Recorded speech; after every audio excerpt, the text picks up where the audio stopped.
Hey everybody, how you doing?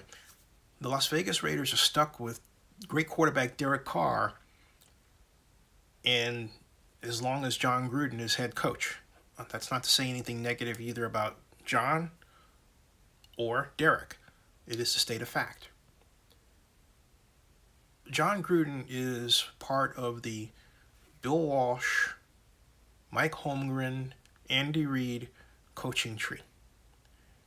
What that means is he is accustomed to assembling and designing offenses around the concept of step for the quarterback in the drop back. Some people use yards, there's a difference.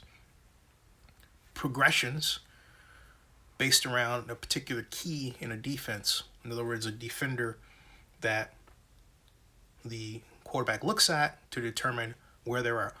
Or as Steve Mariucci taught me way back in 1996 when I first interviewed him, when I was a columnist for Clarion, it's a way of looking at offense that when you break the huddle, keep that in mind, wide field, what defense are they in, how is the formation or lined up the right way, narrow vision, where are your keys, then wide field again, and then narrow vision. And it's an offense that the timed pass, as reflected in a famous play called 22ZN, which is one of the plays, actually the play that's most the focus of Bill Walsh's famous paper written in 1978 for the American Football Coaches Association convention he was presenting toward, called Controlling the Football with the Passing Game. If you understand the offense that Jon Gruden knows today, read that paper again and again and again. And then, of course, buy the book Building a Champion by Bill Walsh. But I digress. That form of football is so dispersed in our society today that it's ran at the high school level. And many coaches have taken Walsh's concepts and express them, use them to build entirely new offensive approaches. Today, the idea of the progression, the receiver progression, is standard.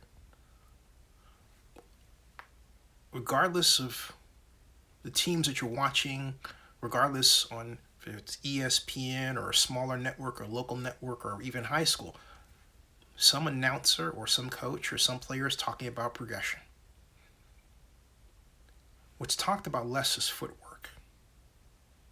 But the point that I'm making is progression and also steps are two concerns that have come. But beyond that, what has changed is the verbiage. The days of calling a play that says red right, 48 halfback sweep, or fullback sweep, excuse me, have now given way to halfback sweep or past 989.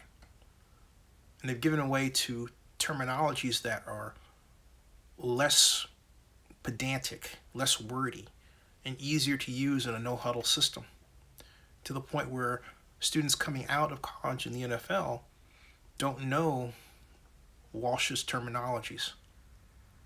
They might even have to, respond to a color. Run the white play, right? Or run the black yellow play, right? And they know what that means. I tried to make that point at last year's NFL Combine when I asked new Dallas Cowboys head coach Mike McCarthy if he felt the need to change the terminology he learned, which is also the Walsh, Holmgren, Reid tree, to something simpler, because students were coming out not knowing that verbiage. Someone thought that I was trying to be insulting to Coach Holmgren. I was not. What I was trying to point to was a very real and clear problem. And Coach McCarthy understood that, thankfully.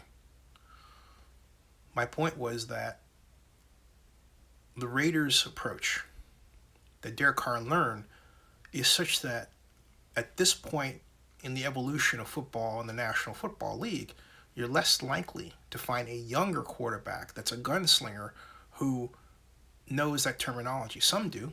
Jameis Winston does. But the question is, to what degree can they remember those and process them and continue? I have a feeling that's why it's difficult to keep Marcus Mariota in place of Derek Carr, because Marcus has to learn that terminology. He didn't have it at Oregon. He had it to some degree with the Tennessee Titans. But on Gruden's level, no. Jon Gruden takes you to the Mayo Clinic version of learning the Bill Walsh offense. And he throws a lot at you. It's a great thing. So, if the Raiders were to have dealt Derek Carr someplace else, what they would lose is a tremendous well of knowledge about how to run Jon Gruden's version of the Bill Walsh offense. Jon Gruden has a lot of time invested in the development of Derek Carr in his system. Okay? In his system. So that's the real reason. That is the real reason the Raiders are holding on to Derek Carr. Also, if you follow the Raiders, all right, Ron Deaver says throw the terminology out and hire a real offensive coordinator. There is that. But see, it's the dice, and I hear what you're saying, but it's the dice roll that I don't think Mark Davis wants to do. All right? Or if they're leaving it to Mike Mayock, and I don't think they are, I think it's Jon Gruden's decision. Jon's got a 10-year contract for $100 million, right? So they don't want to make that adjustment right now. They believe they can win now with Derek Carr. They believe that they are a stronger defense away from a championship, and I happen to agree with them. I also happen to hold that the pandemic year of 2020 was an outlier. You had no idea what was going on, and you had a lot of surprises. The Buccaneers excelled because they were not afraid to make the right offensive adjustments, and they had a strong, powerful defense, arguably better than the defense they had the year before. And they were willing to make a short passing game. Notice in the Super Bowl, they didn't throw long passes, and if you take a look at what the Buccaneers did this year, last season, versus the year before with Winston, 8.2 yards per pass for Winston versus 7.6 yards for Tom Brady this year. 4,600 yards passing for Tom Brady, 5,100 yards passing for Winston. You see what I'm getting at? So to close, my point is this. The Raiders are stuck with Derek Carr. They're stuck. Because to get rid of Derek Carr means they would literally have to start all over with somebody else. And I don't think that's a dice roll that Jon Gruden thinks he can make and come out snake eyes. Subscribe to Zenny62 and bookmark oaklandnewsnow.com. I'll see you.